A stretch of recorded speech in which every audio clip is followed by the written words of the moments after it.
Good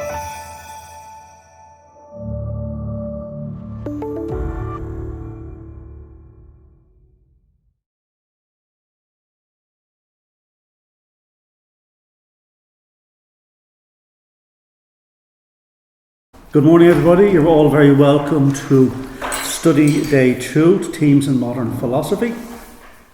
And today we will be discussing two topics, two important and very interesting topics.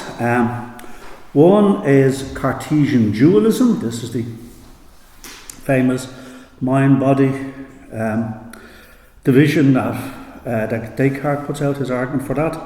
And the other one we'll be looking at, we'll probably spend most of our time looking at it, will be the philosophy of Wittgenstein, in particular the later philosophy of Wittgenstein, Ludwig Wittgenstein. Okay, so, sorry, I beg your pardon, Danny, would you mind signing that and passing that around, please? Thank you.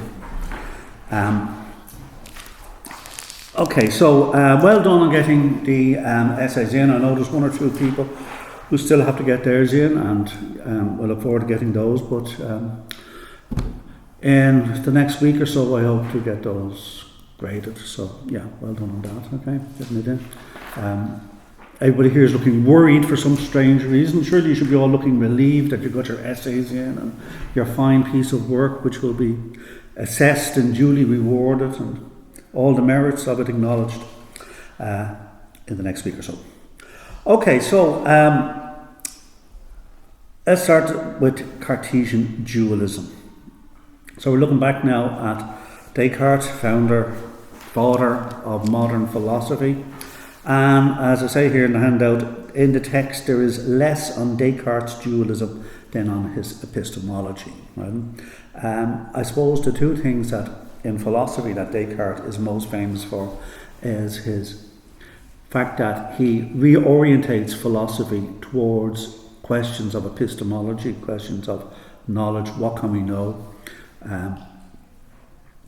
This notion of elevating the knowing subject, as somebody who can know, have acquired knowledge independently and must have criteria for what constitutes knowledge, as an independent knower. Am I being deceived, whatever, his whole method of doubt, which we'll be mentioning in a minute.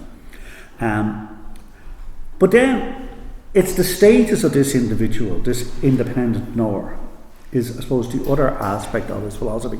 What is this individual, thank you very much, independent knower? What is it what constitutes the human being? What is it? And he is going to argue that what he is in essence is a res cogitans, a knowing being.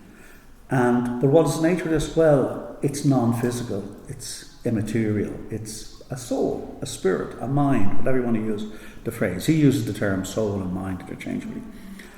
And to do that then, he kind of delineates, as we'll see, well, what constitutes a soul, this unique individual that each one of us is.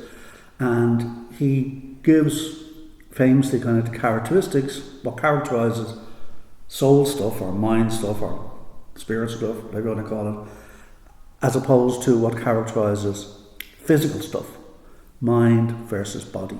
And that has been extremely influential because it's the last great argument put forward for dualism, an explicit argument for dualism, and the fact that we are still discussing whether or not dualism is true 4 centuries later, is significant, and that Descartes' dualistic position is seen as a key element in the whole modern philosophical debate. I suppose most people, especially religious folk, will lean into a dualistic worldview, won't they? Yes. Yes, okay, so, yeah. Going back to the monastic element in the desert. Going back to whom? Going back to the original monastic element in the desert, where the body was sort of to be materialism was to be put to one side. Yeah, but we're talking about people like St. Anthony and that, yes? Yeah, but I wonder if people like St. Anthony or, maybe the early monastics or whoever, did they have any conception of a clear conception of a soul separate from the body? Yes, Anthony and others were absolutely preoccupied with the temptations of the flesh and sins of the flesh, and they had a notion of something that was going to survive them, which was a soul, maybe. But it was a very unclear, what characterises soul, what characterises body,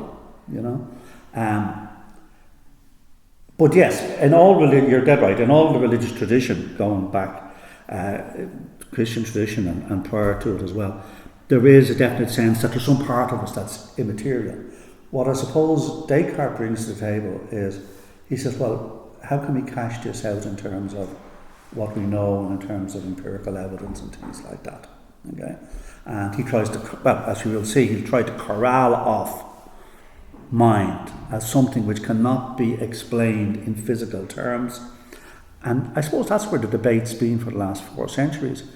Can we explain mind in terms of the physicality of the body?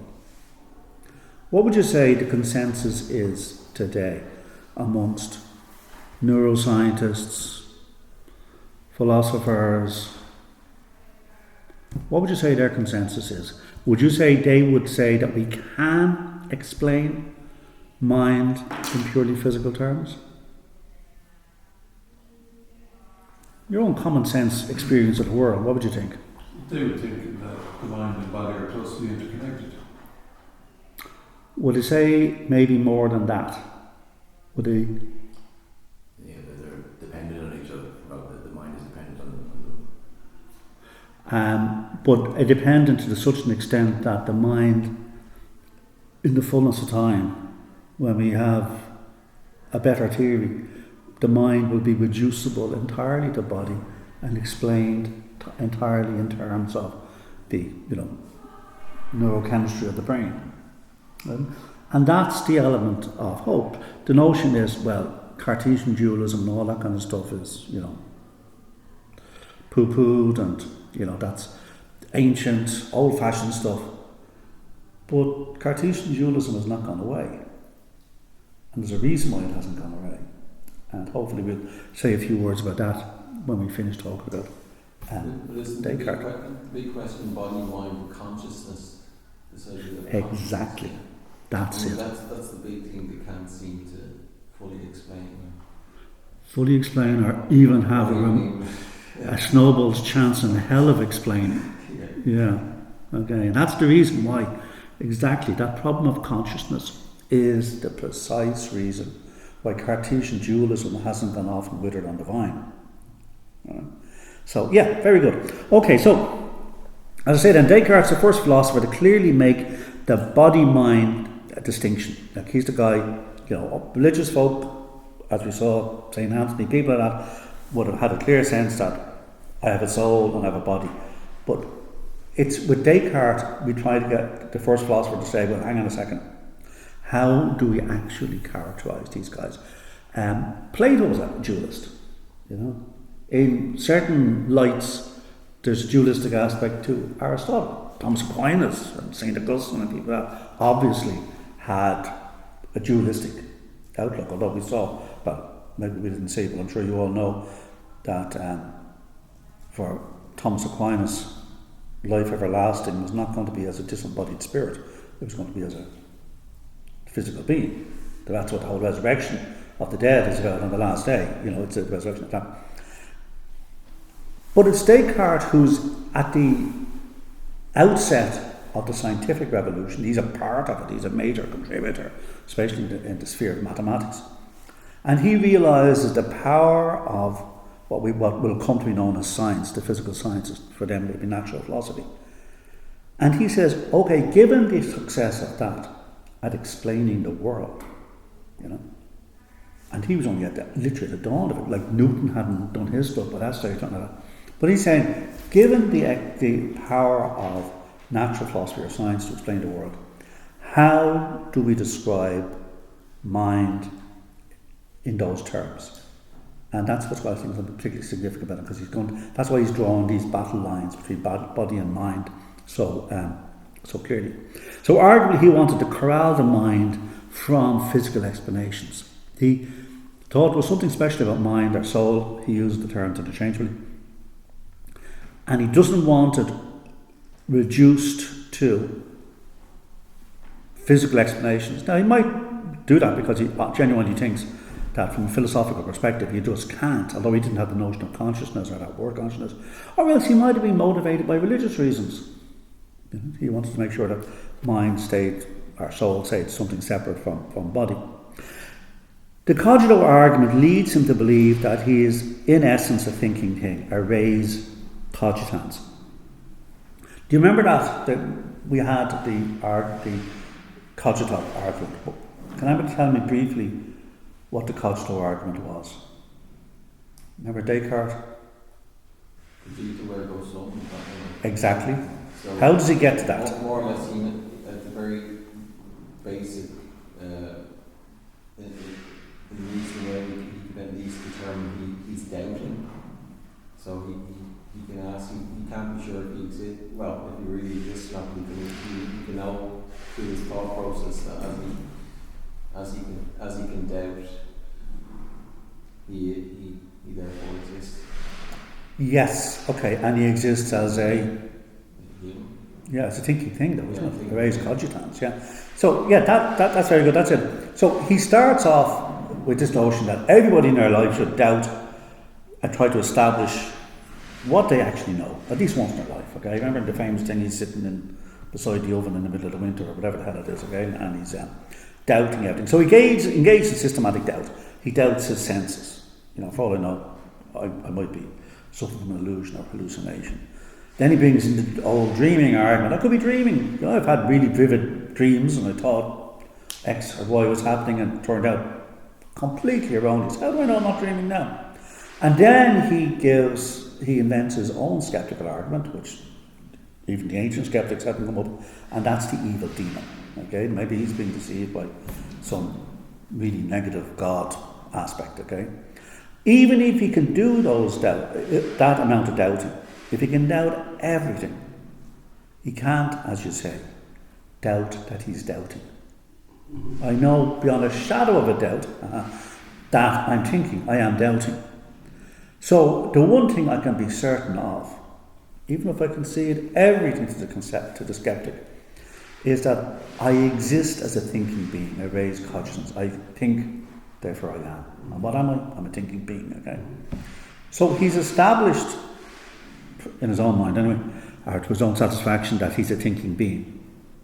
And that's a cogito argument. So that's what each person is in essence, okay? Thought. And then that's the point of departure then for his dualism, because he says, what's distinctive of mind or soul, like I say, you use the terms interchangeably, is thought. Thinking things engage in thought. Things that have minds, things that are our minds, our souls or whatever, are engaged in cogitation. They're thinking beings. And if you come across something that thinks it's a mind haver, that's what the nature of existence. Body, on the other hand, and look at all the bodies. Body just means physical stuff, okay? The physical stuff around us. That is not characterised by thought, okay? The camera doesn't think. Your laptop at home, your laptop there doesn't think. If you had a super duper computer, it still wouldn't think. It's not characterised by thought. So what is the physical stuff of the universe? The computers, the cameras, the trees, the buildings, the mountains, whatever. Physical stuff is characterised by extension. It occupies space. You can measure it. You can't do that with mind, sure you can't. If only you could. You could imagine if you could do that, you could measure the mental increase of having studied philosophy. There are 4 cubic litres of brain, of mind. No, it's not, and it's ridiculous even to think about it, okay? You can't describe mind in physical terms. In fact, he's going to argue that mind doesn't occupy space at all. You don't have mind there. You can't say, I sat down and my mind fell out. No, mind doesn't do extension stuff. It doesn't have physical stuff. It's not. He doesn't describe it in these terms. Later people describe it here, but it's not. Mind is not subject to the laws of mechanics. It doesn't have density. It doesn't have mass. It doesn't have acceleration. You might think, God, he's got a very fast mind, but you mean that metaphorically. You know what I mean? You don't think his mind can start running around the track in 3.5 seconds. No.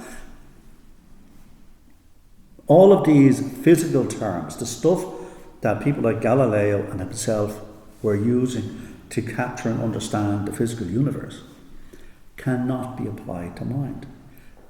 For the physical stuff has extension. Having extension, it's then subject to all the laws of mechanics. Mind isn't. So the pronoun I seems to pick out a unique entity, that which is essentially me. Descartes argued that this entity is characterised by thought, not by extension. When I use the word I'm picking out the thing, whatever it is, that can't be cashed out in terms of physicality. So then we have a bifurcation of reality into thinking things and extended things. So in this room, the vast amounts of stuff in this room is characterised by extension. It doesn't think. Okay, no bookcases down there don't think. The chairs don't think. The table doesn't think. The camera doesn't think. Your laptop doesn't think. There's only 5 things in this room that does. There's only 6 things in this room that does. Just in case somebody thinks, oh my God, I didn't yet. No, there's only 6 things. 1, 2, 3, 4, 6 things in this room that thinks. Okay, and the people watching it at home. They are the ones that are characterised by thought. They are the mind havers, okay? And those minds don't have extension. They can't be cashed out in physical terms. So reality then has mind stuff and physical stuff. The vast majority of reality is physical stuff, but there's some stuff in it that does thinking. It's going to be us and anything higher than us, angelic intelligences.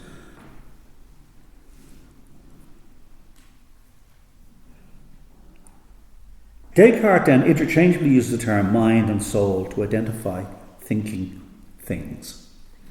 He doesn't see. Up until Descartes, when you're talking about the thing that is probably the non-physical aspect of the person, the thing that possibly is going to rise and survive death or whatever, it was mostly done by religious philosophers like Anselm or Thomas Aquinas or Augustine or whoever, and they would use the term soul. In the 17th century, the term mind starts getting used. Descartes uses both interchangeably. After the 17th century, after the scientific revolution, soul talk drops out of philosophy, though I assume it's retained in theology, and the phrase then mostly used is mind. Okay, but up until the 17th century, it would be soul. Descartes in the 17th century will use mind and soul interchangeably, but then the term mind is used thereafter. So like I say, Descartes interchangeably uses the terms mind and soul to identify thinking things. A thing that thinks is a soul haver or a mind haver.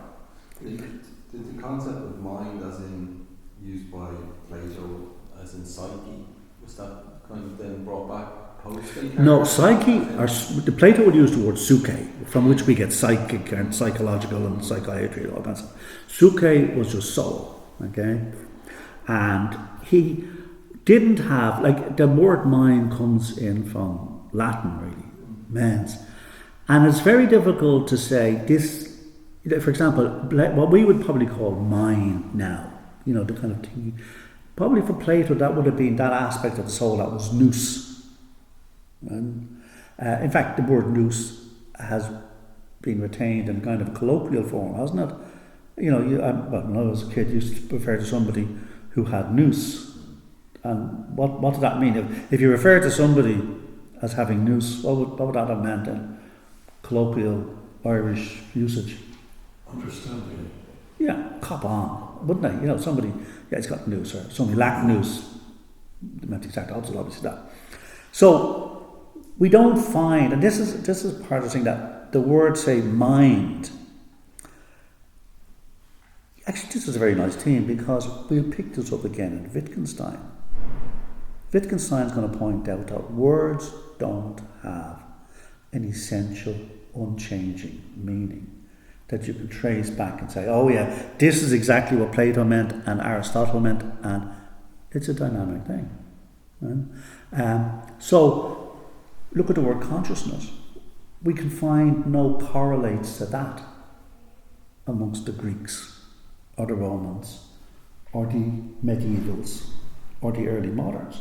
As far as we know, as far as I know anyway, okay, if anybody else can enlighten me further, please do so. The guy who brings that into discourse, and just think of how important that is John Locke, later in the 17th century. It's like in science we didn't have the word gravity. Now look at how important the word gravity means.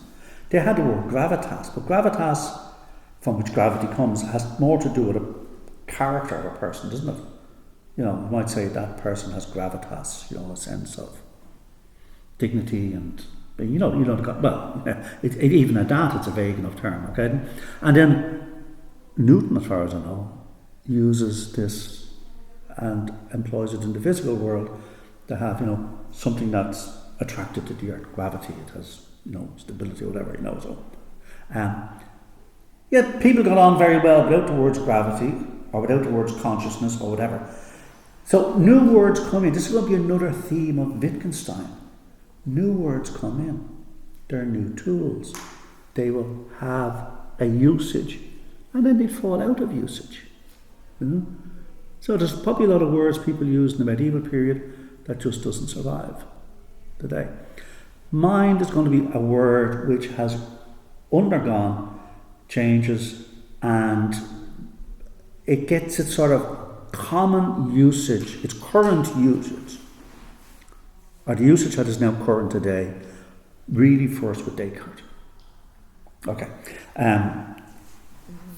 When we get to Wittgenstein, I hope I'll remember to go back to some of these examples. So, physical material seems to be the hallmark of extended things. Okay, the extended things are the kind of the physical stuff that was subject to physical laws and the laws of mechanics and things like that. You can weigh them, they have density, they have mass, they have volume, whatever. So we end up with the classic duality of mind and body, mind and matter. But human beings have foot in both camps. That's what's unique about us. There is no mental aspect to Michael, isn't it? To Michael's computer, okay? There's just no mind aspect. It does a lot of stuff that minds can do, and it does a lot of stuff that minds can do faster than minds, but it doesn't have a mind. It's not a mind haver. Okay? What was I going to say there now? Yeah, we on the other hand have a foot in both camps. We have a physical aspect, obviously. We can measure our weight, our density, our mass, our volume. We're subject to it. But we are also mind havers. And this is what's unique. Now, it's the fervent hope of materialists that we now, someday, some way in the future, far away over the rainbow, there is a physical explanation just awaiting, which will explain all mind stuff. All the subjective mental stuff going on in your mind now will be explainable in physical terms. But we haven't at the moment got the faintest breeze what such an explanation would be, which is why dualism hasn't gone away, Cartesian dualism. So, for Descartes, we are this unique stuff. We have physical extension, we have bodies, but we also have mind. And but the corollary to that is, while the body might die, the mind goes on. John Brown's body might lie moulding in the grave, but not only his truth, but his mind will continue on. Right? And that's part of the whole dualistic outlook. Okay? One which is very familiar to religious folk and would totally go along with it. So my mind, my soul is immaterial, but My body is in the physical extension camp. It is material, and it too will, like all material things, decay and will die and decay. What about animals? Now, when I'm doing these lectures, okay, and I have the PowerPoints up, okay, I have these absolutely lovely, cute slides of cats and dogs. Not these really cute ones where the little cat and the dog are there and they're looking, okay, and all the youngsters, they're all 18, 19, 20, whatever, okay, they've all got pets, you know what I mean? And they all go, isn't that lovely, you know? And I say, what about, you know, and then you always end up with stories, and oh yes, my dog Fido knows when I'm coming home, and blah, blah, blah. And you hear all these very cute stories about their lovable things, and how their cat knows, you know, when it's feeding time and all that kind of stuff again. What do you reckon Descartes would say about, without reading the notes ahead, what do you reckon Descartes would say about animals?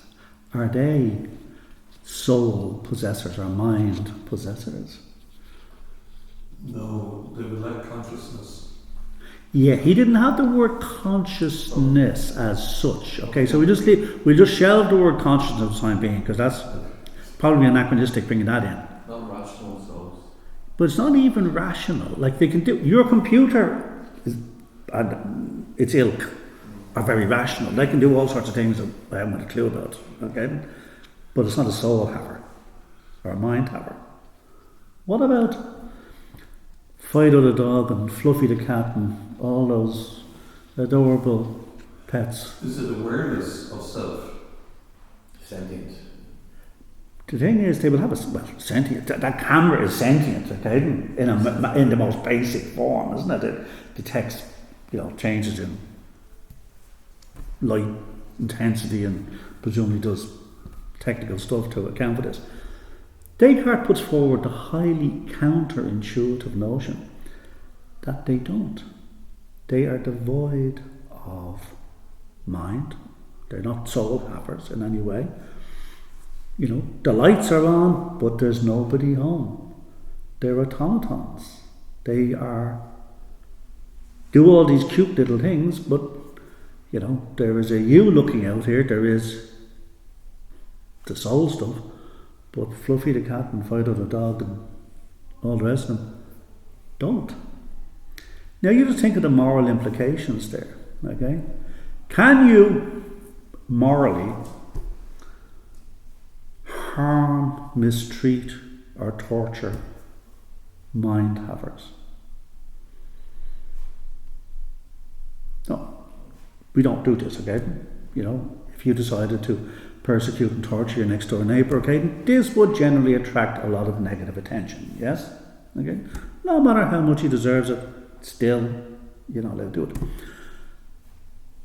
If Michael wants to abuse and mistreat and throw around his own living room, his computer, can anybody say anything to him? No. Because Michael's computer does not have moral standing. It is not a mind haver again. Supposing, what about the computer is like, in other words, a dog or a cat. This is why it's going to be counterintuitive. We're going to say, well, hang on a second, you can't just torture poor old Fluffy the cat, okay, or Fido the dog or whatever, or mistreat it or throw it around the bedroom or whatever. Why? Because we are inclined to think that there is something it is like, isn't it, to be Fluffy the cat and Fido the dog, and that these entities can, like us, suffer. Right? So why does Descartes put forward this counterintuitive idea? Why does he treat cats and dogs and bats and elephants and the whole shooting shebang as being more akin to Michael's computer than to us? Because they don't have this idea of I. Yeah. Because they can't. That certainly will be one of it, okay? Because nobody's ever sat down and had a conversation with a dog, and the dog said, They hey. can't reason like the humans can in Okay, but then neither can infants. You No know? feelings. He considers them no feelings. So he thinks that they can't feel anything. There is no sentience there, as you use that word there, and there's no subjectivity. There's no. But why would he put forward such a queer idea as that? Like, it seemed like, was he just, a pet hater, an animal hater? Seems a bit implausible, doesn't it? Yeah, because he didn't want the dualism applying to animals. Yeah, and why do you reckon that might be the case? Why did he not want, as Annie says, the dualism applying to animals? I suppose he's looking for God, so that he seems to be the same as us. Yeah, he seems to want very clear-cut boundaries, doesn't he? Because if mind having and soul having spills over into the animal world, you've got, horses and cows and cats and dogs and rabbits and mice and, where the hell do you stop, And, so there seems to be maybe religious reasons for why he wants to restrict soul having, mind having to human beings. Interesting that he should come up with that again. He wants to seem, and that's one of the things going to sound implausible. That he's going to argue that they're just purely physical features. Or do you think it might have also been about the fact that animals have this dualistic nature as humans do, that they would have by default the same rights as humans or something? Yeah, but these were the days before human rights even were thought of, okay? And the notion that if you said animals should have rights, people would have looked at you odd, because they would literally see them being killed every day to be eaten, and that still happens now. But anyway, I think it's more to do with, hang on a second, if we have soul there, well then, what's unique about human beings? And he wants to have, so it's an implausible position that he's going to put forward, okay? So, such automata, therefore, are unable to feel pain. So that means they're not under the umbrella of those sheltered by morality in terms of, so, and that, like I say, seems implausible. This notion of Descartes, as I said, seems counterintuitive. Note what objections can be made to Descartes' argument for dualism. So obviously, think about that. Also, I would urge you to look at the dualism entry in the Stanford Encyclopedia of Philosophy and the entry for dualism of mind in the Internet Encyclopedia of Philosophy. Look up other sources as well. What's going to be have the criticisms there? Now, what's going to be the main objection to Descartes? What is the standard key objection to dualism?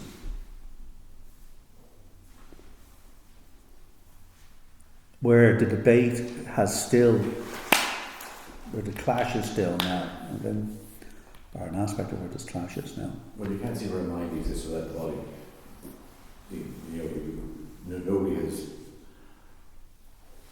Well, can we prove that the mind doesn't exist without the body? Can a materialist prove that the mind doesn't exist without the body? Okay. But we have, I suppose we have anecdotal evidence, don't we? You know what I mean? Aunt Maud appeared 4 days after she died, okay, and frightened the bejeepers out of, okay, so you have that kind of stuff. You have near-death experiences, you have the Society for Psychological Research and all that kind of stuff.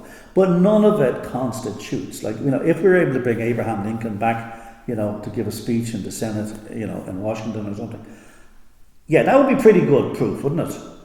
But in the complete absence of that. On the other hand, so much of religion hinges on the belief in the continued existence of the soul. Okay, so it's going to be a a lot of religious folk who know nothing about and care less about philosophy will still continue on in their beliefs. Now, but in terms of the philosophical argument, the main problem, as we have down here, the criticism says, the problem of interaction. And that problem of interaction was in Descartes' own time. Before Descartes unwisely headed off to Queen Christiana in Stockholm and died of pneumonia, okay, during the bitter cold winters in Stockholm. Okay, and before he did that, he'd got a letter from a minor royal, and this was Princess Elizabeth of Bohemia. Bohemia, as we all know, in the Czech Republic, but present day in Czech Republic, but it was an independent kingdom at the time. And Elizabeth was a very keen philosopher, and she wrote to Descartes and said, Descartes, if the mind is characterized by thought, if it has no extension, that means it doesn't occupy space at all, it has no physical attributes, not subject to mechanical laws, how the hell, she doesn't say it that way, but she asks very nicely, how can it possibly interact with a body, with physical body, which has extension, which is subject to mechanical laws? So we've got two different substances here. And for Descartes, a substance is something that can be self-sustained and not depending for its existence on anything else. Soul exists by itself on its own, and anything else that's soul, like angels, whatever. Okay? Body is a different type of substance, material substance. Soul doesn't occupy space. Soul, mind does not occupy space. It has no extension at all. It's not just that it's really, really small, and it's stuck in there somewhere in the brain. No, it doesn't occupy space at all. Body does. How does this thing that doesn't even occupy space, has no physical aspects or characters at all, interact and control the body? And Descartes' reply is? That is about the reply, Michael, okay? And he says, oh, I'm glad you asked me that question. Yeah, okay, right. Oh, that's a good question there, Elizabeth. Yeah, well done. And he comes and pause and he says, well, maybe there's you know the way in the brain, well, maybe you haven't been looking at brains recently, but anyway, if one did, there are two sides to the brain. So everything has its mirror side, yeah? So there's, whatever, the lobe there is the other one on that side. For those who know about brains, I'm sure you can work it out. Except for, I am hopefully reliably informed, one aspect of the brain, part of the very old part of the brain, the reptilian brain that we have, and that's the pineal gland. Okay? Now, Descartes, like many of the philosophers, was a dab hand at putting up corpses himself. And he suggests maybe the pineal gland is the point of contact between soul and brain. Is that going to wash? Does that have legs? And if not, why not? What do you think? Is he, from the little I know, but science seems to imply that the pineal gland is also the location of consciousness. Well, you could argue it's the frontal cortex is the location of consciousness, because if you get damage there, what you do, you lose consciousness, amongst other things. What's the problem with, there was a tentative suggestion, he says, maybe it's pineal gland. What's the problem? What's the obvious? It's still material. Exactly. Okay, he's localised the problem, but how the hell does something that's non-physical, no extension, interact with something that is physical, like the pineal gland? Okay. So we don't know, and this is known as the interaction problem, the problem of interaction. And this is the major argument against Cartesian dualism. How do these things interact? Okay? And it's still around today. Today it's still a problem. How does soul stuff interact with physical stuff? Okay? And then also look at page 61, there's that discussion of the distorted view of the human being. Right? Okay, so I find Cartesian dualism of particular interest, the whole mind-body problem, because as I point out in other contexts to other students who would be far from having any religious beliefs, that whether you are religious or irreligious, you cannot but have a vested interest in the issue of whether or not the soul is separable from the body. Literally, you cannot but have a personal interest in this, because if you're a materialist and you're right, well, that's it. You'll never know one way or the other. And if you're a materialist and you're wrong, well, then you will know. Okay? So literally, it's this issue of the mind and body. Every single person on the planet is personally concerned with this issue. Okay? Whether they know it or not. And if it's materialists are right, well, yeah. And if materialists are wrong, well, yeah. The religious folk will be. Like you hear that argument, I would have seen it somewhere earlier, but it's that if a person who dies of natural causes, so there's no trauma as such, that physically every atom is still the same in the body. Exactly, yeah. Absolutely, everything is still the same, but they've just passed away. So if you were to do some sort of experiment to measure every part of it, nothing physically has changed. Right. So that would be pointed at a very base level as nothing is physically changed for that person is no longer here. So what actually has departed? Yeah, but then again, what's departed is not physical. Oh yeah, well that's it has no mass. That's what I'm making the Sorry, Michael, I could have cut you there. Isn't the fundamental point that if the soul is immaterial, we can't ever know? Yeah. As material beings, the sciences can't ever explain or give an account of the soul, so we're simply left in limbo. Or else maybe we have to develop a new science that could, which is possible. Now, in case there's somebody sitting there at home and saying, what about, and there is an unfortunate piece of pop culture, okay, and does anybody know what I'm going to say? 21 grams. Okay. Now, as far as I know, that's a load of, there was a guy back in the early 20th century who did these experiments where, imagine the indelicacy of it, like, I know that poor John is dying, but do you mind if I just weigh him, okay?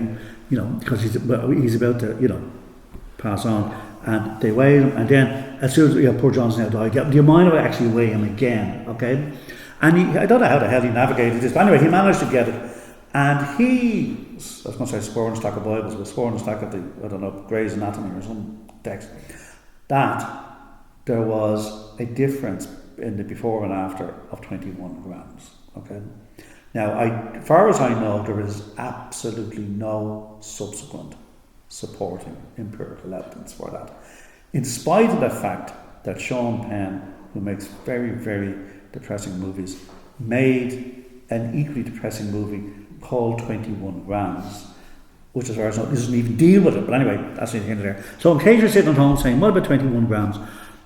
Yeah, forget about it. I don't think it's constitutes evidence one way or the other. Okay, and if anybody knows any different, or if you want to put something on the meeting room and say, well, actually I know something, please feel free to do so and start a discussion. Right. Before we bid a fond, and actually it's a fond farewell to Descartes, because I love Descartes, and I think it's such an interesting and an insightful writer for somebody in the early 17th century.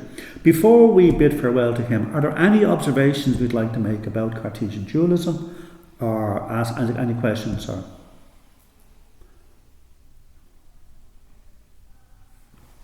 just an observation based on what you're saying about the animals. I'm just wondering, Descartes obviously, I'm not sure he was Christian, so... Oh, he was the last great, of the great Catholic philosophers. Yeah, so I presume the Bible or Scripture would inform him on the position of animals insofar as man was given authority or dominion over the earth and the animals, so they were almost inferior. So I wonder would that I presume that somehow informed his position in terms of animals don't have souls. And I'd say so. yeah. Now you guys probably know this because you probably all read the Bible and studied stuff a lot more than I've done, okay? But I take it that within the Bible, again, you don't have cats, dogs, rats and elephants getting into heaven. Yes? No. Okay. So I would say there is a certain religious antipathy to the notion of extending the notion of soul to non-human beings. Although in terms of spiritual beings in heaven, they do use imagery associated with animals, like in Revelation, you have the lions and other beings that kind of to have animal form, or more or less. So that's. There's some of these theology theses. What I mean. On that, I can't shed any other light on that. But and again, if anybody says, "Oh my God, I got great insight in this," stick it up in the meeting room. Start a discussion on this matter. Just on that, two of the references I would have used that I didn't card in the essay was Kenny and Bertrand Russell, and both of them would refer to his Jesuit education as influencing somewhere along the line. That would have obviously the part past the doubt where he introduces God. Right. So both of them reference. There was I forget the name of the school you went to, La Flashy or something like that. Yeah. I think it's La Flashy. Yeah, I can't remember that. Yeah, right. Essentially, just on that note there, okay, a temptation people have is to do a bit of kind of. Now I know you're not doing this, so I'm not sorry, but I've come across this in essays where people will do a little bit of psychoanalysis, okay, and look for possible, which is probably not the way the question's going to be any question's going to be asked anyway, okay. So avoid the temptation. And another thing which you are not doing, and I'm not privy to, is always avoid ad hominem arguments, okay, because sometimes when you're doing this bit of kind of psychoanalyzing or whatever it is, the person, especially people like Heidegger or something like Heidegger was a Nazi, let's be honest, okay, this is not a whole lot of redeeming features of the man, okay, but there's sometimes a thing to go at him or to say, well, of course this person, not Heidegger but X or Y or Bertrand Russell or something, is anti-religious because, and you end up getting this kind of potted biography where of him. Why is it going to that? I haven't got a clue. But anyway, and I know you're not doing that. I'm not doing that. Can we get on to Ludwig Wittgenstein? I like Ludwig Wittgenstein. Okay, here we have a picture of the aforementioned Ludwig. Okay, and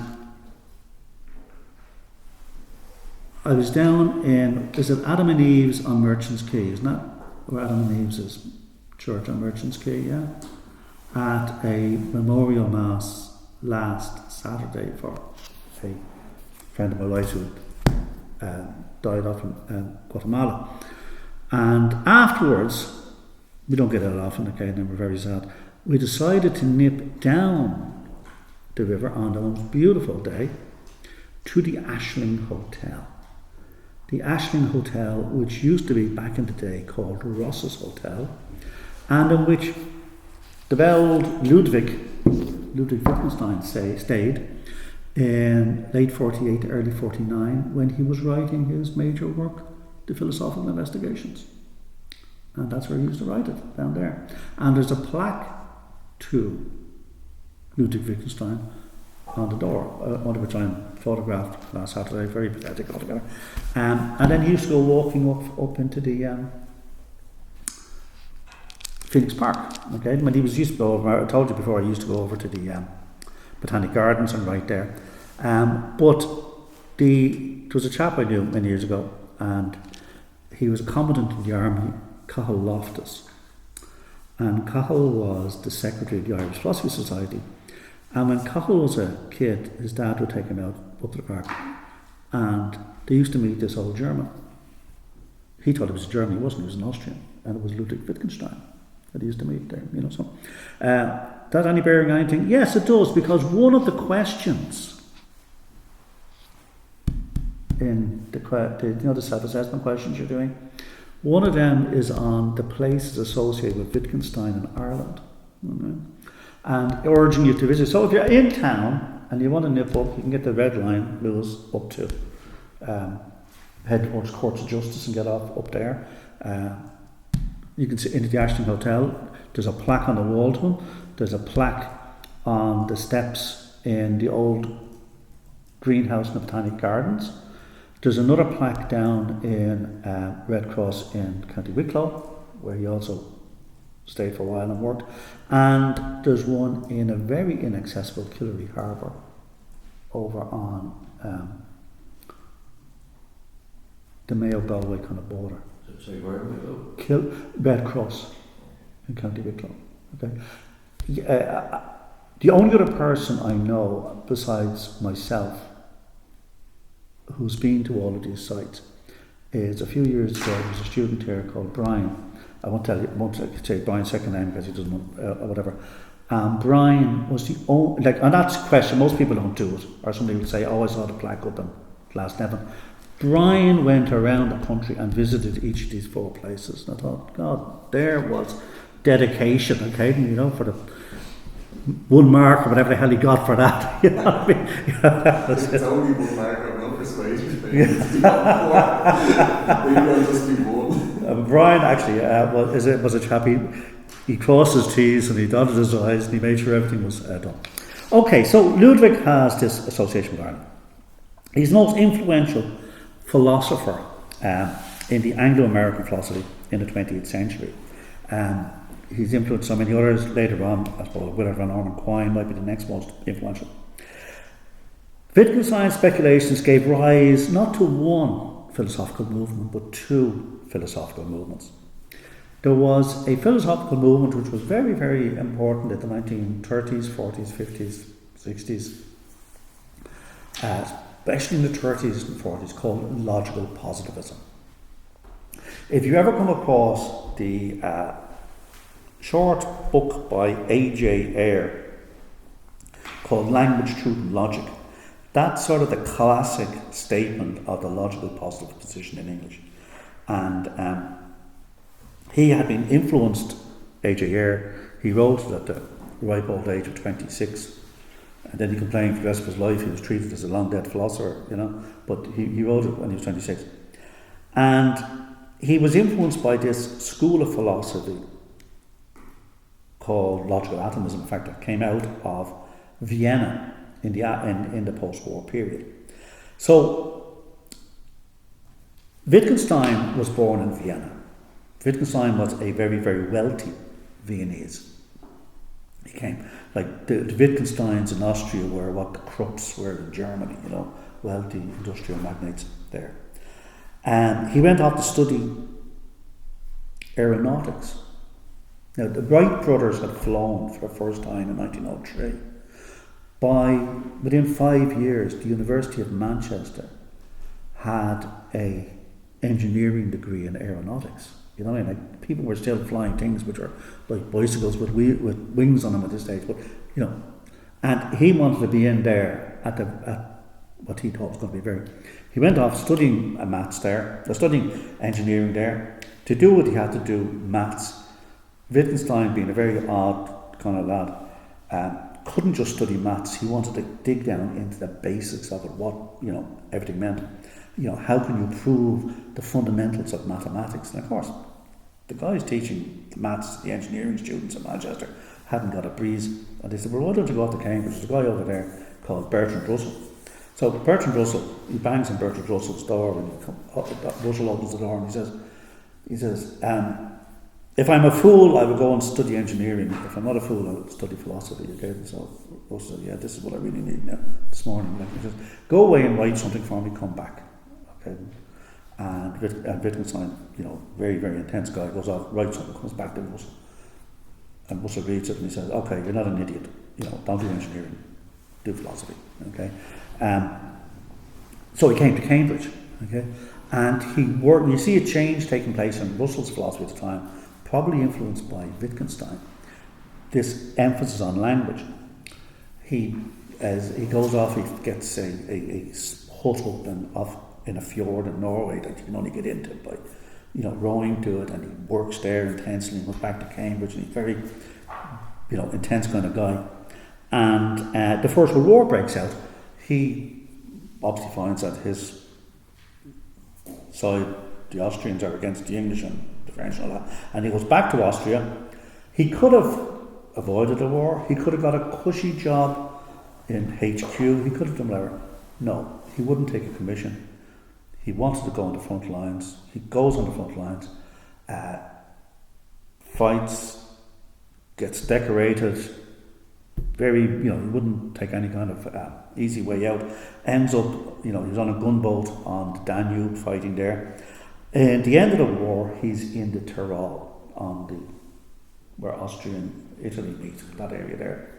And with the surrender of Austro-Hungary and Germany and those parts in 1918, he has to surrender to the Italians, and he ends up in an Italian prisoner of war camp with all the notebooks he'd been working on. While everybody else was trying to just stay alive during the war, he's sitting there working out his philosophy.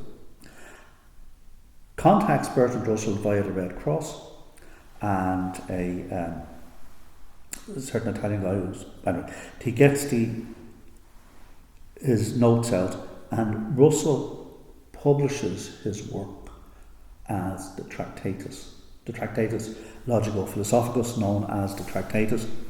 And that's where his first early philosophy is. And what the kind of takeaway from this I want you all to have is the notion of the picture theory of language. So in that work, which borders on the unreadable, okay, you have extracts from there, he's putting forward a view of language that is, it pictures reality. If I say the cat is on the mat, I'm giving you a word picture of a physical event. Okay. Now it's all this stuff about atomic facts and molecular propositions and all that kind of stuff. And he's trying to work this out that ultimately there has to be these basic linguistic units, atomic propositions, that mirror the world. Now we're not going to get into the early philosophy of the Tractatus because it's baffling, okay, and we're not going to get very far on it, okay. We're going to be interested in his later philosophy, okay. But famously, towards the end of the Tractatus Logico-Philosophicus, he makes a statement which is one of these really famous statements, or becomes one of these really famous statements in philosophy. And he says, whereof one cannot speak, thereof one must be silent. So he's putting forward a view that anything that can be said, and it's not as much as everybody thinks, and that can be formulated in words, is of a certain limited nature. The really important stuff of which we cannot speak, we just have to be silent. And that's going to turn out to be the really important stuff about the mystical and God and whatever else, okay?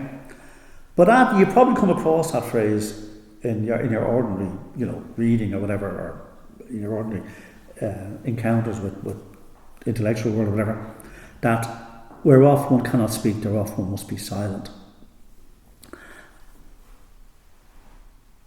He's recognising the limits of language.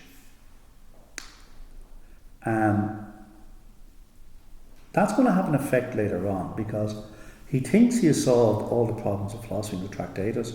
He goes off to become an elementary school teacher in the Tyrol, and he doesn't want to have anything to do with the Wittgenstein money. He gives away all his money or gives it to his family or whatever. He wants to live, poor man, and he's an elementary school teacher. And this is a guy who has gone into the fundamentals of mathematics, and he's teaching the sons of shepherds. And apparently they don't just get it, okay? They cannot appreciate the finer aspects of extremely advanced mathematics. And I don't know, he seems to beat the living daylights out of somebody, whatever. There's a scandal. Wittgenstein money arrives, ruffled feathers are smoothed down, and he is relocated. Again, the Wittgenstein family get him the hell out of there. Okay, the guy was obviously too intense. He shows up in a monastery, and he wants to become a monk. And the poor unfortunate guy in charge of the monastery says, "There's a bit of a problem here. You don't believe in God. That's a bit of a game changer here. It's a bit of a, spoiler there, okay." And wisely tells him to go off. So he goes off and he designs the Wittgenstein house for his sister, okay? And he designs it down to the radiators, to the door handles, everything. I've been in it. It used to belong to the Bulgarian embassy, whatever. And it's designed by somebody who didn't have to live in it.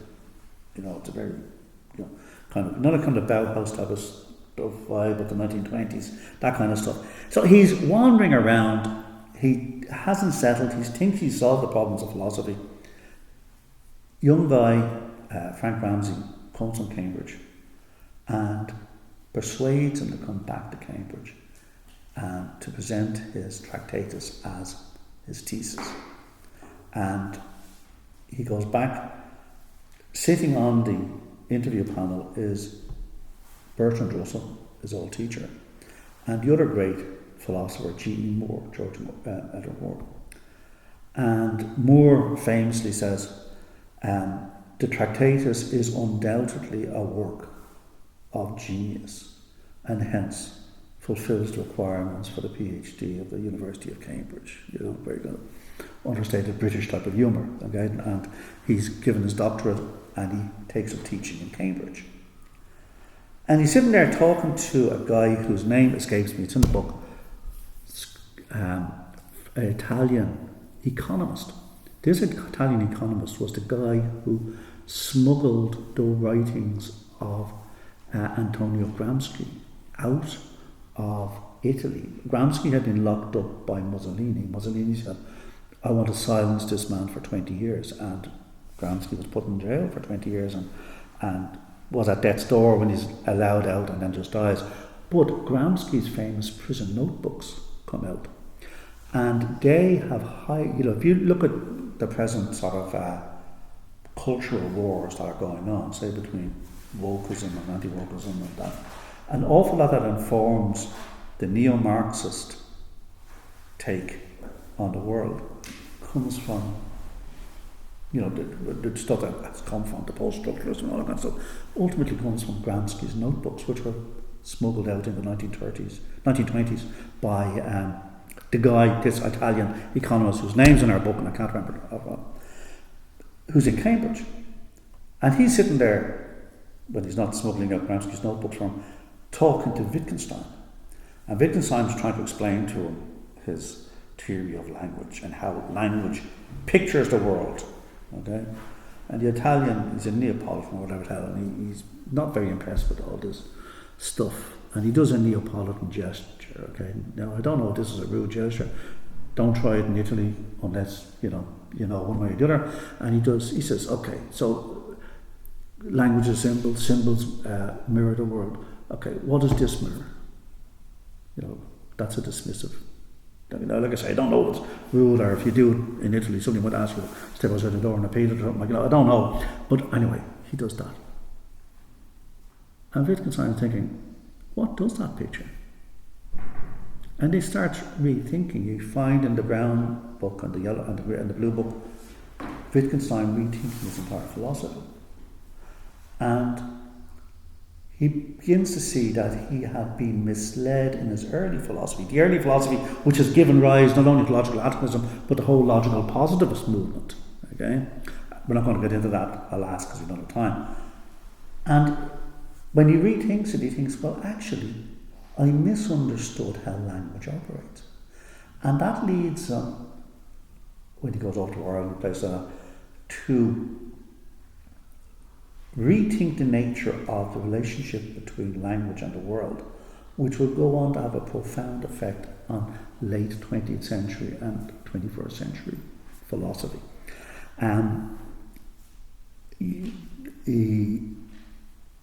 This work comes out finally, stuff he's been working on sitting in the Ashling Hotel, or the Brussels Hotel at the time, or up in the Botanic Gardens, whatever, or down in Killary Harbour.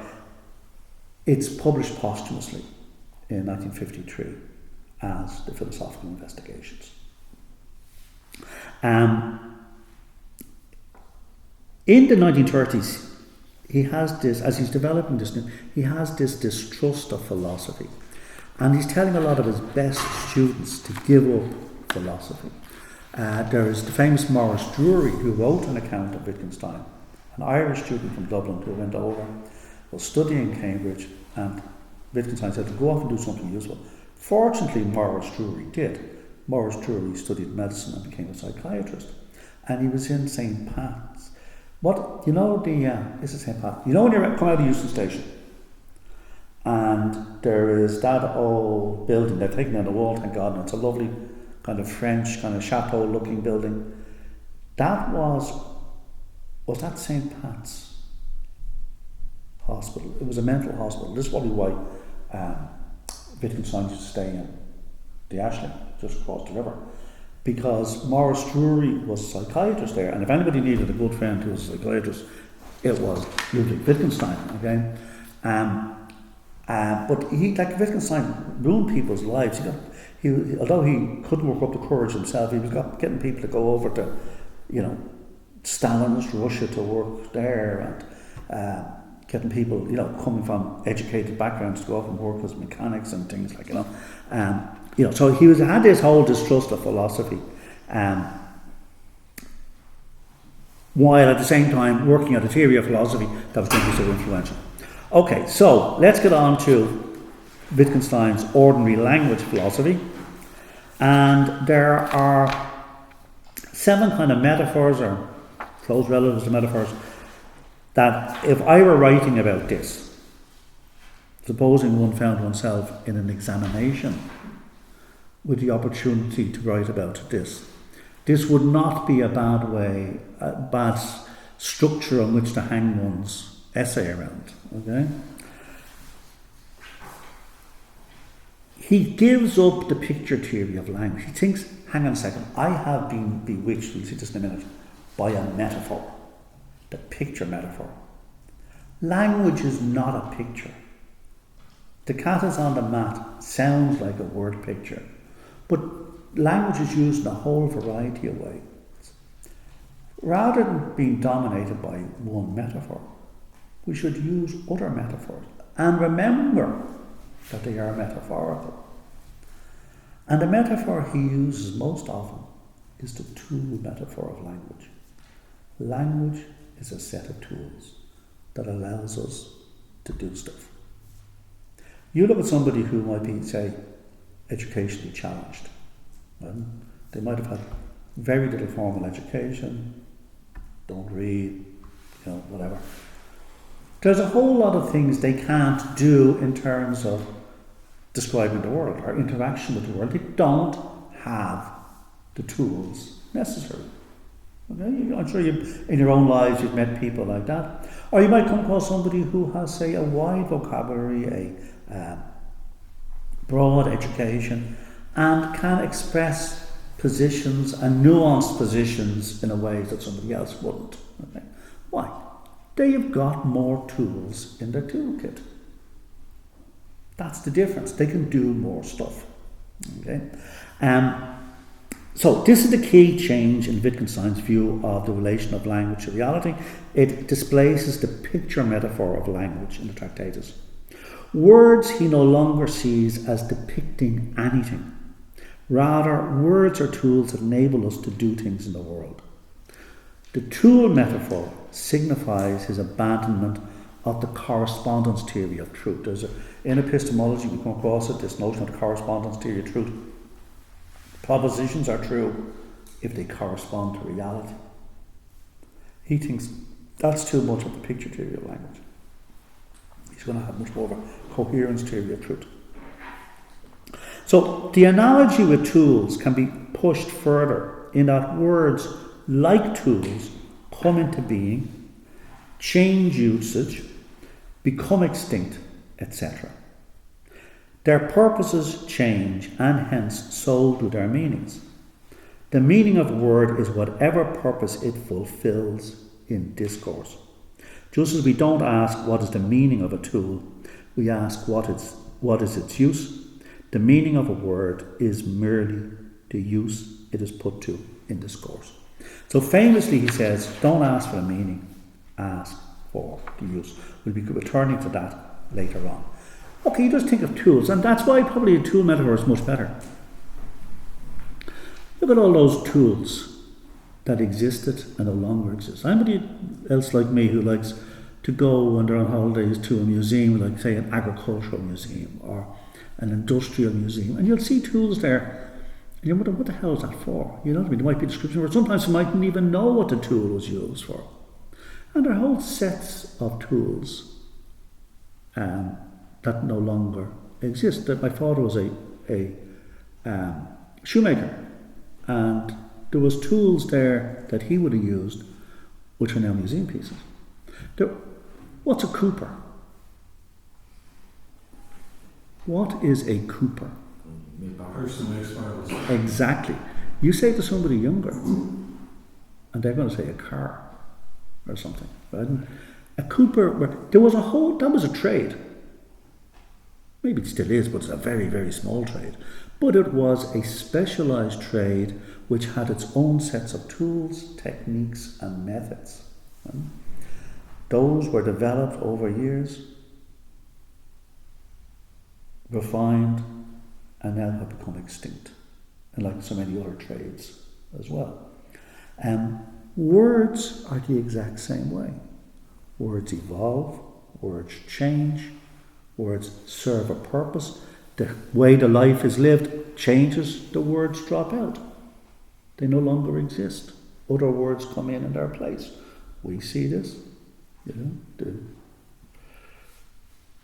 when you were kids, well, most of you were kids, if you were sent for hardware, you went to a particular store, wasn't it?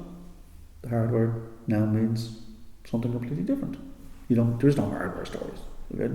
Hardware has something to do with computers. The word software didn't exist. It just wasn't a word, And I'm sure if we go through our minds, we can come up with whole loads of words that have come into being, changed and dropped out of existence. Tools, methods of doing things, words are like tools. Anybody ever? I remember as a kid, my father had a drill, for wood. Did anybody ever use a hand-powered a drill for wood? Did they? Do you remember how bloody awful it was? You're pressing on the thing, you're turning it, and you're pressing on it. You end up with stigmata, on your hand. And, the old man would be there and he'd be drilling away, and then I would take over, and, it was cruel. I remember when I got my first Black & Decker. I mean, like, you leapt centuries, zoom. Oh my God, it was just brilliant. Words, science is like that, for example, okay, and the methodology thing. It's a new set of tools that allows you to do things which you couldn't do before. So he's going to put a lot of emphasis on the tool metaphor of language. Language is a set of tools. The more tools you have in your intellectual toolkit, the more words you have, the more concepts you have at your disposal, linguistic structures or whatever, the more you can do there. So does this mean that Tractatus is now consigned to bit? No, it means that there are still people who think, Ludwig, you got it right in the Tractatus. You shouldn't have gone the way of, okay? So logical positivists thought, hang on a second, there's something about the Tractatus that's true, and you shouldn't have abandoned it, okay? But for all intents and purposes, yes, okay? Most people would have followed Wittgenstein's thinking and gone on to the ordinary language philosophy. Though for a lot of people who would see, anyway, we're not going to get into that, but anyway, yeah, okay. Sorry, Mike. Just in terms of this idea that you don't look at the meaning of language or words, but rather its purpose, does that mean that Wittgenstein thought that language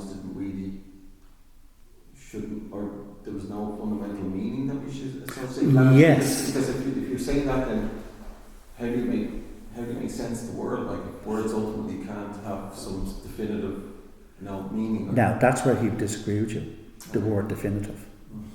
Words have a meaning. But look at your tools, okay? Is there a meaning to a tool? No. There is a usage. And when that usage is no longer there, for example, who the hell wants to use a hand drill? It's discarded.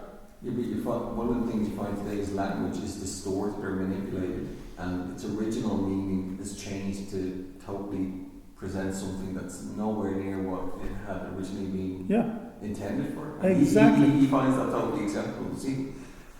And what he would say is, yes, you're recognising the provisional nature, but the non-essential nature of language. There is no essence to it. Here's an example I got from Richard Dawkins, and I might have used this example to you before, and if I did, my apologies, but I'm going to reiterate it anyway. If you were taken in a time machine back to 1400, to the time Chaucer was writing the Canterbury Tales, right? You would be linguistically at sea. You are all native English speakers. You would go to a place full of native English speakers and you wouldn't have a breeze what's going on. You'd pick up the odd noun and verb, but you wouldn't be able to communicate. Okay? Likewise, if somebody from Chaucerian England found themselves in Tala today, they'd be equally at a loss. Yet, there has been an unbroken sequence of English speakers from Chaucer's time to now. At every generation, a mother could talk to her daughter, or a father talked to her son, or a son talked to his grandfather. There was never a time when there was a discontinuity, when one generation could not speak to the next one or to the previous one. Yet, the cumulative change in the language means that we could not, with any facility, engage in discourse with somebody from Chaucerian England, nor could they with us. You know what's happened? Nothing, just the language changes. The usage changes. The circumstances under which we need words change. Sure, words have lost their meaning, they've lost their pronunciation has changed, it's been augmented in some way, and that development has happened. And that's only in what? 600 years. You know? Like that's, 12 lifetimes or something like that? Less, fewer than that, you know. Language changes. It reflects the circumstances under which it's used. The tools, just like the tools you have in the toolkit at your home, reflects what's needed. A screwdriver would have been, a star-headed screwdriver would have been useless to you 60 years ago because there was no star-headed screws. What the hell would you have done with it? Okay. Some tools have longer range. A hammer would have been of use to you 600 years ago, and probably it'll be used to 600 years from now. Okay? Tools change because the world in which they are used change. Words change because the world in which they are used changes. As we're going to see in a minute, language reflects a form of life. But it's not a free-for-all. He used the term language games. Language, like games, is a loosely rule-governed activity. Right? Do you know who's very good on this? Have a look on YouTube at Brian McGee's The Great Philosophers and his interview with John Searle. This was back in 1988. You'll get it. It's in sort of 5 segments, whatever it is. John Searle, S-E-A-R-L-E, great American philosopher, and his being interviewed by Brian McGee talking about Wittgenstein. Okay, and in that, I think it's in that, Searle uses the example of, supposing everybody here has played tennis at some stage in their life, yeah? What's the rule about how high you can throw the ball when you're serving?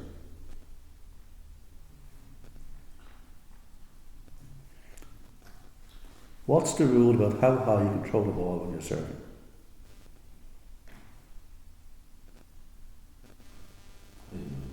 Exactly. There is no rule, is there?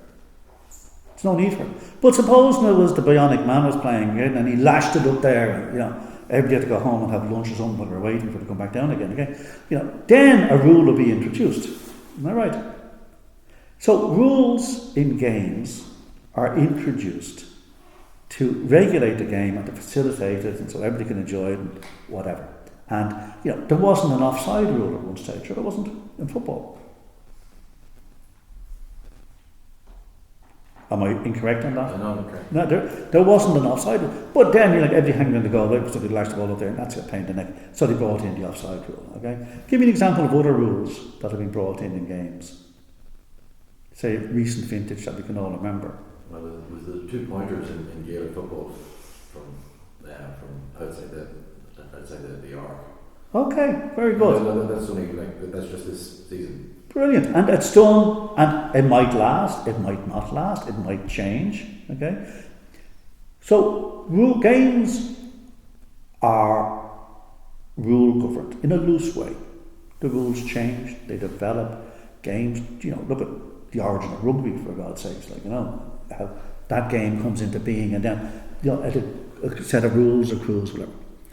Language, this is the other metaphor now. Language is the same way. Language is a loosely rule-governed activity. The rules change.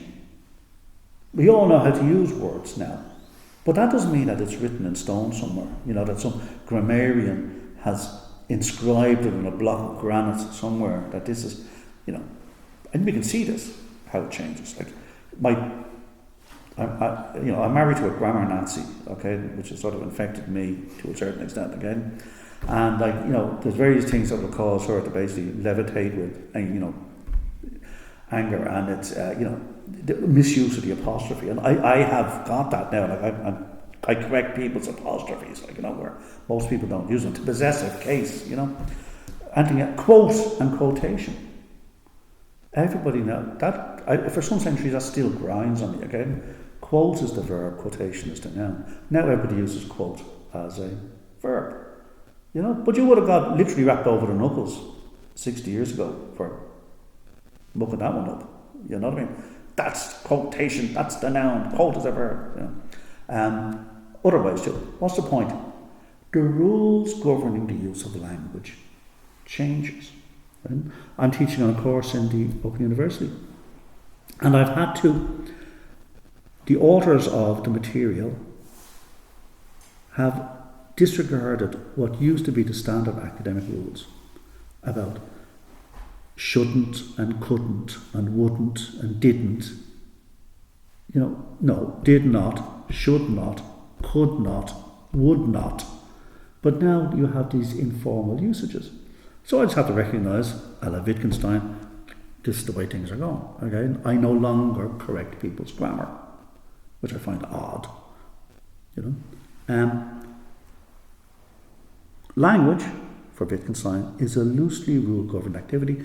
The rules change in accordance with what suits people at a time, circumstances, etc. Hence, language changes. At any one time, there will be a set of rules loosely governing it, but those rules will change. The rules of language, like the rules of games, undergo change over time. The changes reflect new circumstances. This means that there are no hard and fast meanings. That goes back to what you were saying, Michael, about the meanings. There are no hard and fast meanings which endure through time. Right? That a word has that it retains over time. The meaning of a word, i.e. the rules governing its use, changes in response to circumstances. For example, think of the change in meaning usage of the word hardware I mentioned before. And think of the other words too. There are words that will come into being that we haven't got a breeze about, but which our great-grandchildren will be using. And there's words we're using that they won't have a clue about. Okay? Didn't I use that word before in some other context? The word gumption. When I was a kid, somebody would say, have a bit of gumption. And I knew what it meant, and everybody else knew what it meant. Jesus, try to explain that to somebody now. As you're all sitting there thinking, actually, how would I describe gumption? Yeah, but how would you describe gumption? What was Michael, do you use gumption? Cop I on. don't use it. Cop on. No, gumption is more than cop on, I think. Courage and kind of toughness. Yeah, there's cop on, courage and toughness. Any other? Okay, you're out of the picture, okay? Do you have any take on gumption? It's a word that I've certainly often heard used in the past. Yeah. But the various meanings that have been given here are part of it. Yes. But it tended to be the meaning of it tended to be the circumstances in which it was used as well. Exactly. And that's a very good Wittgensteinian approach. There is a loose set of rules that could be used in your context. I would have found it used in terms of have a bit of get up and go. You know what I mean? A bit of initiative. Show a bit of gumption. You know? Loosely rule governed activities. That word's now dropped out. Possibly a shame. I'm sure if we think about it, and you'll come across other words that have dropped out. Like look at the word queer. I still use the word queer as in something odd or peculiar. Okay, and the number of raised eyebrows amongst 18-year-olds. Okay, much like, hang on a second. What do you mean? But yeah, okay, right. You're old. Yeah, thank you. And there's so many other words I'm sure we could come across that we have changed. The rules governing the use of a word change in accordance with circumstances. Do you have the head off now, Danny? Okay, cheers. This is another extension of the notion of language game. Just as in, say, ball games, the rules governing how the ball is used depends on the circumstances, i.e. depends on the game, so too in language. The rules governing language usage in the religious language game will differ from those governing usage in the science language game. So there are different rules, the different standards in one context and another. The following of rules, he makes the point, is a social practice. It's the kind of practice that reflects the society in which we happen to be in. If you were in, say, a particular subgroup within this society, there might be a different usage of terms. Okay, if you're in a legal profession, there might be kind of rules pertaining to certain words that would be less loose and more specific than those words used elsewhere. They might even have words which ordinary people don't use, like ingress and egress or something, which very few of us would use in ordinary discourse, but in a legal context might have it more. We learn the rules within a social context. It is our interaction with other people that enables us to learn the rules and regulate our following the rules. You literally learn it, from the get-go, like most of your vocabulary you will have, your functioning vocabulary by the time you're 6. You're learning words at some phenomenal rate of 100 a day or something bizarre like that. But we learn it within a social context. We learn the rules, but there's no essential meaning which carries on with these things. We're going to get on to that in a second. So the social nature of language and form of life. That's another two very important metaphors used. Language is learned in a social context and reflects a form of life. Different forms of life mean that words and concepts will differ between different groupings. Okay? Philosophers forget the social nature of language, according to Wittgenstein, and extract words from their lived context and treat them as eternal, abstract things with essential meanings. And this is where he thinks philosophy goes wrong. So philosophers will say, well, what is the good? What does Plato mean by the good? What is the essence of good? Plato and Socrates sets the world on the wrong course as far as Wittgenstein is concerned. What is the good?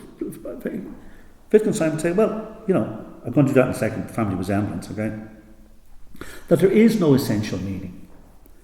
We use a term, be it good, bad, indifferent, whatever the term is, in a certain context that reflects the form of life we have.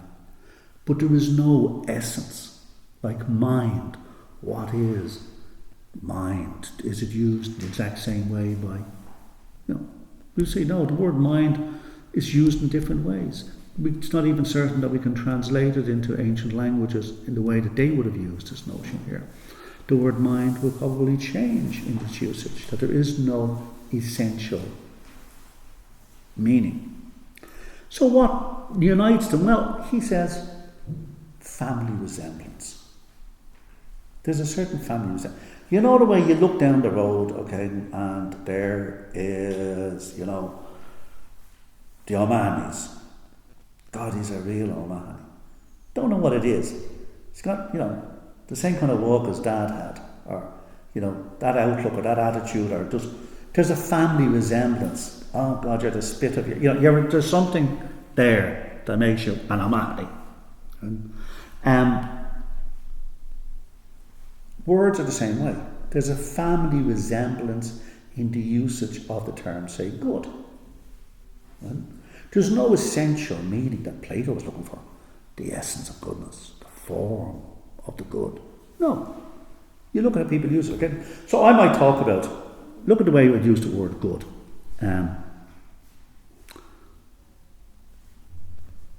Good wine.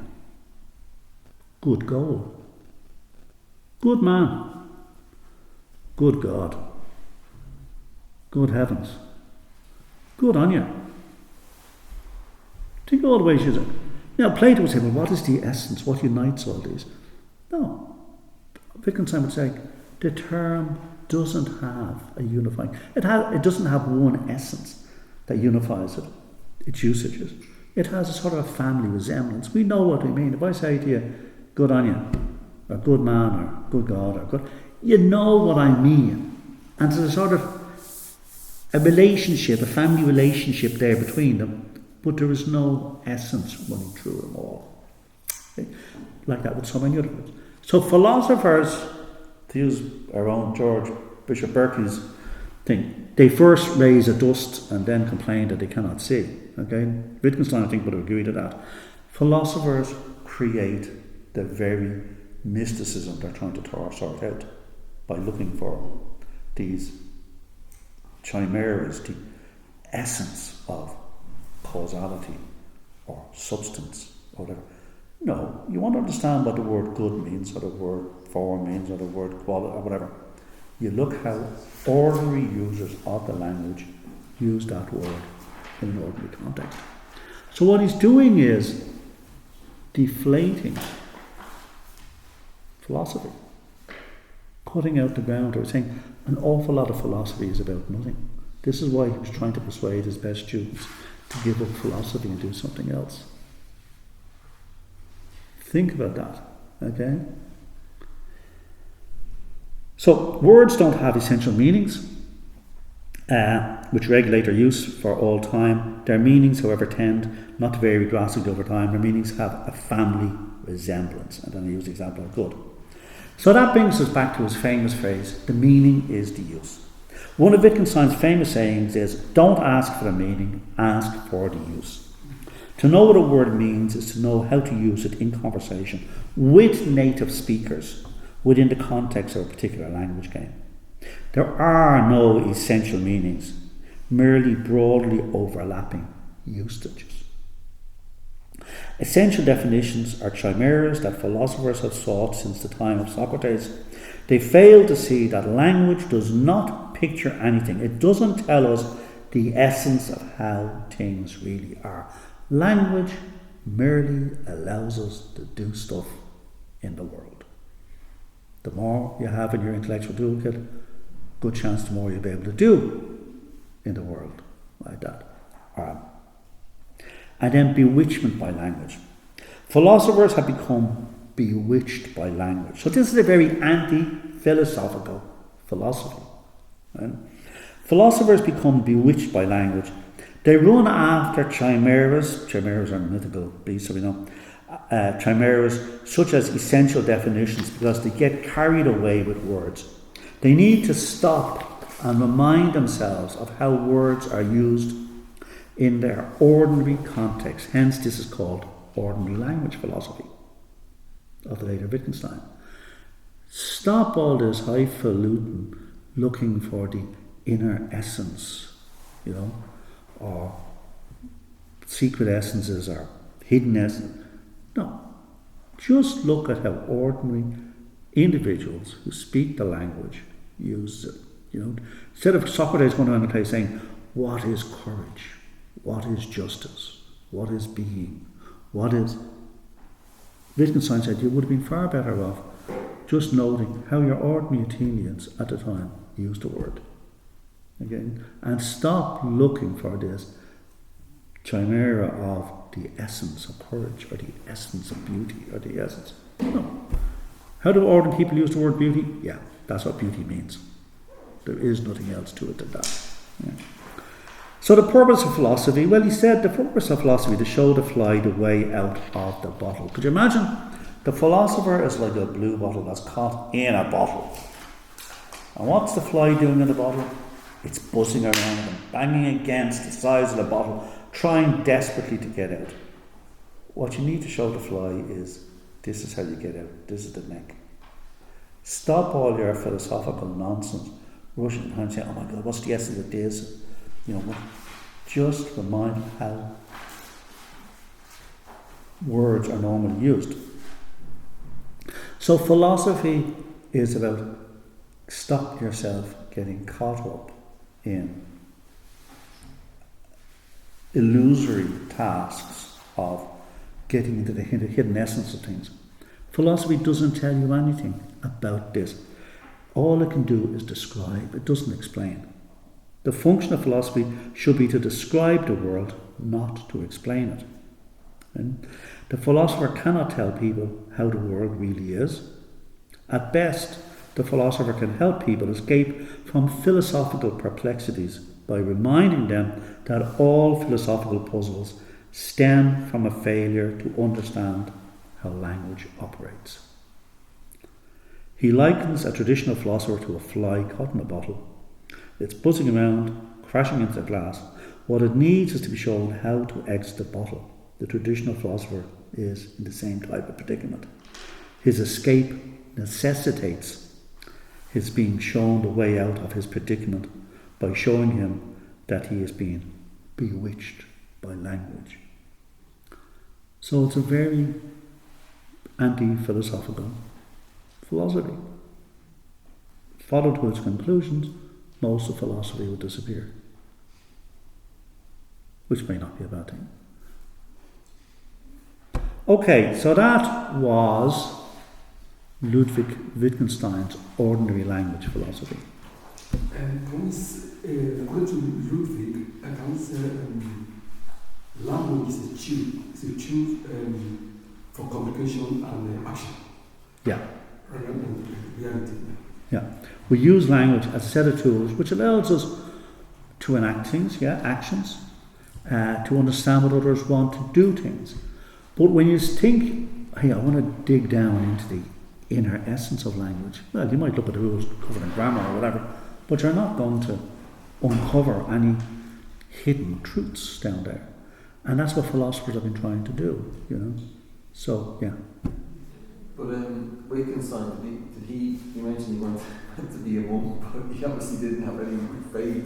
Yeah. So presumably then he didn't believe in objective truth. If language was so subjective, then the purpose of it wasn't to come to some objective truth or realization of reality or ultimate reality. It was just more... Yeah, because he would have no truck with kind of metaphysics at all. Right. He didn't believe that. But remember that phrase we used earlier on there from the Tractatus, where Rothman cannot speak, the Rothman must be silent, okay? That seems to be something that kind of he retained, that there was really important stuff, like religious belief, for example, you know what I mean, or acting in a moral way or something like that. And these were the really important things. But they can't be encapsulated in language, in some sort of philosophical game of, what is, they just have to be, you recognise the practices of people and you endorse that and, so it was a very, as far as I can understand, a lived type of life where you judged and assessed claims within the context of society, okay? But you didn't try to use, some sort of science to say there is a God or there isn't a God, you just sort of saw how the people lived, and there wasn't any point you could stand on to judge it. Now, I'm not saying he was right in that, but it is, remember the relativism we had earlier on? Yeah, he seems very relativistic. Exactly, and that he will be one of the sources of relativism there. Right. And in that, he probably influences people. I don't know if he does or not. I don't know if people like Michel Foucault or any of these guys ever read him. But, a lot of the kind of relativistic, postmodern kind of stuff that you come out with later on, and neo-Marx and stuff, might share a certain outlook with that. Okay, so I don't know. That's somebody's PhD thesis for them. Okay, so have we any other questions to ask or observations to make on Ludwig Wittgenstein or René Descartes' dualism? Are they interesting guys? Yeah, I think these are probably two of the most interesting individuals to look at. We're going to go on in the tutorial day too. We're going to look at Heidegger and a couple of those accounts, at the very end of the book, about the meaning of life. And Heidegger, you can still see a kind of fascinating way he has of looking at the world, different from Wittgenstein. Maybe he lines up in certain ways. Also coming into the German-speaking lands, a contemporary of Wittgenstein, lives longer. Heidegger was a Nazi. Okay, but those two guys will influence. I mentioned people like Michel Foucault, and then there's people like the existentialists, Jean-Paul Sartre, and all that. Those guys will be much more influenced by Heidegger than by Wittgenstein. So the two guys we're having a look at, the two main guys in this one here, Ludwig Wittgenstein and Martin Heidegger, are two kind of very influential figures in the philosophical worldview now, and might help shed light on some of the culture wars that are going on from the late 20th into the 21st century. Yeah. Okay, thank you very much indeed, and I shall see you all for tutorial day 2 DV, which is what, later on this month, isn't it? Yeah. Okay. Thank you all. Thank you.